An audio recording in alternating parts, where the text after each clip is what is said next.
I'm Jay Horton. I make movies that make money. This is how. Okay, little rant coming. I am sick and tired of hearing filmmakers play the victim game. Stop blaming external factors for your lack of success and adapt. Stop blaming streaming for killing your DVD sales. Stop blaming distributors for ripping you off. Stop blaming Amazon for dropping their rates. And for sake, stop blaming other filmmakers for muddying up the market or for creating too much competition. It's not a fucking competition. Sorry, I got a little bit heated, but if we would just spend less time complaining about the system and more time learning how to either work with it or circumvent it completely, we'd be a whole hell of a lot more successful. Look, I understand that it's really hard out there for independent filmmakers.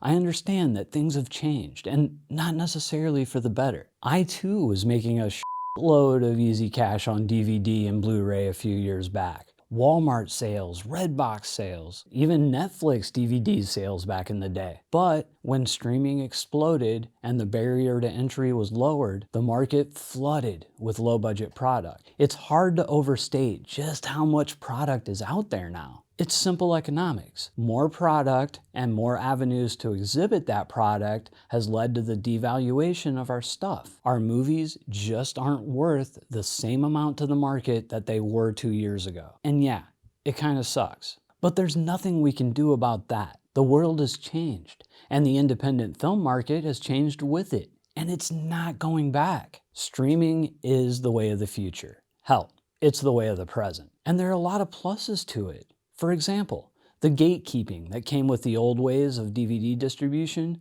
that's gone. And if you make a movie, if you take the time and effort and put your heart into it, regardless of how it turns out, regardless of how much it does or doesn't make, you can still put it out to the world in a pretty major way. And I personally find that kind of exciting. We don't need permission from anyone to release our movies. And if one platform won't take it or something like that, you just go to another, or put it up on your own website and use social media to drive traffic to it. I find that aspect of it very exciting. I don't think physical media will completely go away in our lifetime. I don't think.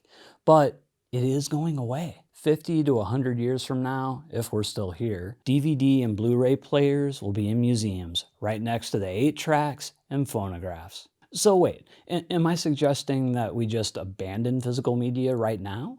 No, of course not. It may be waning, but there is still money to be made there. And if you're one of those people making money on physical, ride that shit out. Milk it until there's nothing left. Same thing with submitting to Amazon or Prime Video Direct. I mean, sure, the rates have continually dropped over the last 2 years and will probably continue to do so, assuming that they even continue to allow indie filmmakers to put films up there. Who knows what will happen to it in the next few years? The only thing we know for sure about tomorrow's Amazon distribution is that it'll be different from today's. But at least for now, even at the dreaded 1 cent an hour, projects can still make some money. Sure, it probably won't be enough on Amazon alone, but that's why you adapt. Find other platforms and new ways to monetize your films and ancillary products. And speaking of Amazon, I want to once again challenge the current false rhetoric running rampant in the indie film community that Amazon only pays 1 cent an hour across the board.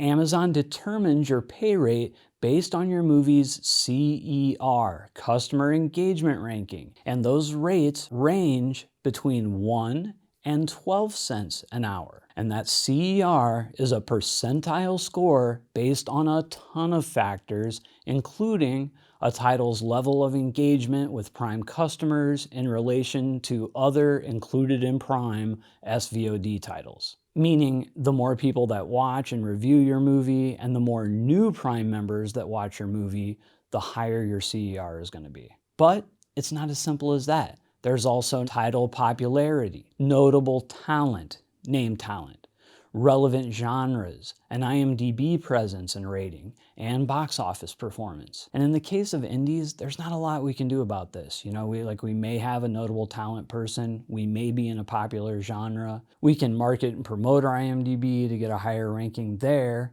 but, you know, box office performance.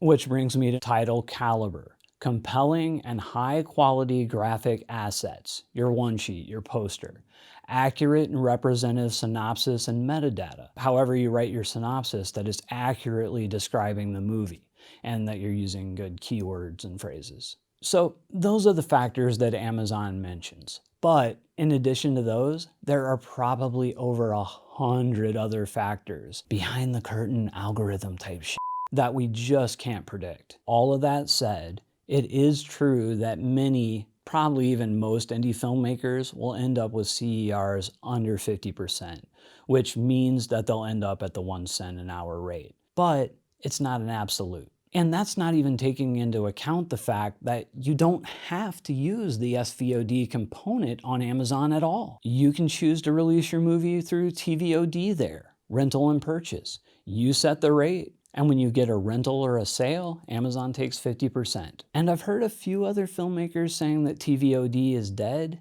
but at least on Amazon, I don't think that's true. Either way, the 1 cent an hour across the board rumor is just not true. Don't listen to that. And forget about Amazon for a minute. There's probably 100 other streaming outlets available for indie films, and some of them are very viable. Places like Tubi TV, IMDb TV, which is, yes, owned by Amazon, StreamGo Media, You Digital, Pluto TV. The list goes on and on. The trouble with a lot of these other platforms, though, is unlike Amazon, most of them do not allow direct uploads from everyone. There is some gatekeeping there. You have to go through a distributor, an aggregator, or a marketplace like FilmHUB. Which leads me to my next gripe. Let's lose the absolute mistrust in these third parties. I mean, for sure you should be cautious. You shouldn't blindly trust anyone. Do your due diligence, ask questions, challenge things when they don't seem right. But don't just dismiss a distribution method out of hand. Just because you or one of your pals had a bad experience or two with one, doesn't mean they're all bad. And yes, there are a ton of predatory distributors and aggregators and sales agents out there, no doubt. But to say they're all bad and dismiss the idea of a distributor or aggregator or a marketplace outright is just bad business. But okay, let's just say no matter what I say, you're just not going to trust a distributor or a marketplace. You got another option, instead of complaining, is to fully release yourself. We can do that so easy in this day and age. And there are some filmmakers out there that are making some pretty damn good money doing it, selling directly to their audiences through either their own website or something like Vimeo On Demand. Full disclosure, I am not one of those filmmakers. My current strategy leans pretty heavily on the third-party platforms, but it is something that I plan to explore more in the coming year. Because although everything I'm saying about the third parties may be true for right now, it could change, and I have to be ready to pivot when or if it does. And there are filmmakers out there right now doing it all on their own, and good for them. It's exactly what I was talking about above as far as circumventing the system. These filmmakers are able to work completely apart from the corporate streaming networks, and they do very well. And there's probably a good hybrid system that utilizes a mixture of both complete self-distro and third-party sellers. I can think of at least one indie filmmaker that's doing that exact thing right now, to great effect. But for me, for right now, I'm still making good money through streamers like Amazon, Tubi, Pluto, etc. Look guys, I'm not a rich man, but I'm looking at a 6-figure year in 2020. And if things hold the way they are, 2021 will be even bigger, and by a good margin. And almost all, like 95% of my income is coming directly from big streamers, which I've mostly reached through either a distributor, indie rights, and a marketplace, FilmHUB. And sure, I still have projects fail. I put out close to 20 features in the last 12 months, and at least 5 of those were total duds. And some of you are saying right now, but I can't make that many movies in a year, or I don't want to make that many movies. Stop making excuses. This is the world we're living in right now. The days of making 1 or 2 $50,000 movies a year and making a living from them, that's gone. And it's most likely not coming back. And yes, there are outliers. There are some filmmakers that are making that paradigm work, but they're in the minority. few and far between. In today's market, if you're making ULB films, movies shot under $100,000, it's become a numbers game. If you make 10, at least 3 are gonna fail. Hell, in most cases, that's probably closer to 6 or 7. But the few that do succeed can make up for your losses. And yeah, there's other ways to make up the difference in filmmaking without just making a shitload of movies. Spend more on less projects, take bigger swings, working with budgets $250,000 and over, stuff where you can attach talent and production value that can really move the needle. And when those pay off, they pay off really well. But you also have to be prepared for them to lose. And most likely work some kind of freelance day job in the industry the whole time you're making it. Me, I don't have enough access to that level of budget. So I work with what I got instead of complaining I don't have enough money to make something. I take what I have and I make it work. The trick is I'm always making something.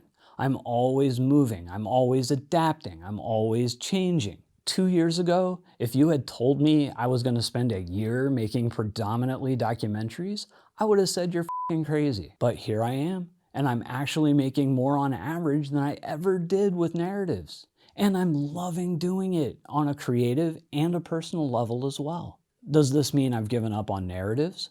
Absolutely not. I'm planning and prepping a new one as we speak. In this ever-changing world of indie films, we can either learn how to work within the system or work without it.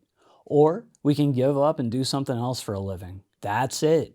Them's the choices. Do me a solid, if you're not subscribed and you dig my stuff, do it now. And share this video. But whatever you do, keep making movies.